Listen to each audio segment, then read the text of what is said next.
These gluten-free bites of absolute deliciousness are kind of a cross between a rock cake and a scone, and they taste so, so good. If you want to see how quick and easy they are to make, then come and make some with me now. So we start with our wet ingredients first, and it's half a cup of, I'm using coconut oil. You can use whatever oil you prefer. And I'm going to just melt that down a little bit more. Then I'm adding 1/4 cup of honey, or you could use maple syrup if you prefer. A teaspoon of vanilla. Add 2 eggs, and then we're just going to lightly mix this all together. And now we'll do our dry ingredients. We'll start off with 3 cups of almond meal.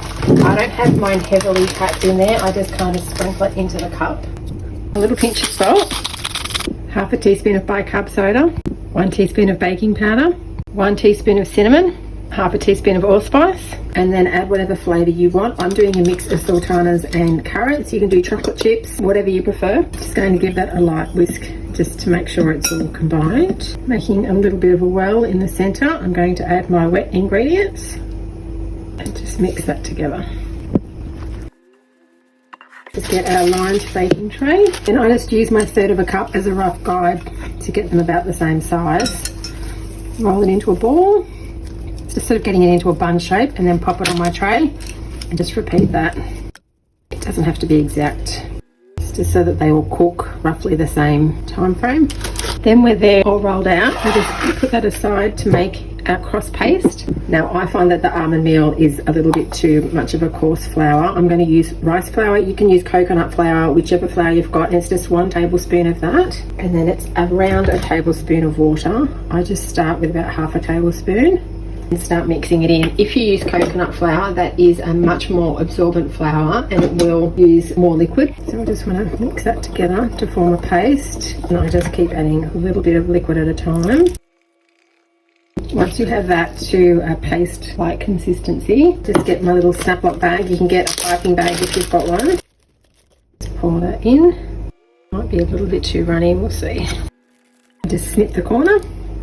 And then I just find it easy to have them all close together like this. Then when I pipe, I can just go all the way down. It's a little bit messy. It's a little bit messy, it'll be fine. And then I just carefully spread them out, trying not to disturb the crosses too much. So my oven has been preheating at 160 degrees. I'm going to pop these in for 20 to 30 minutes until they're golden brown. I had these in the oven for 25 minutes. Just going to let them cool for about 5 minutes, and then I'll put them on my cooling rack. These have been cooling for about 5 minutes, so I'm just going to put them on my cooling rack. Now let's have a look inside. Looks pretty good to me. Let's have it with some butter. So now let's do a taste test.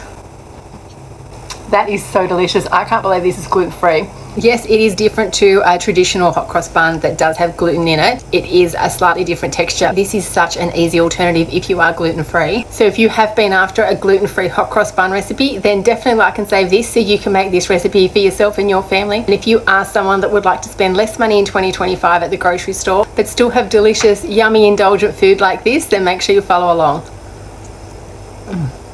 This is so yummy.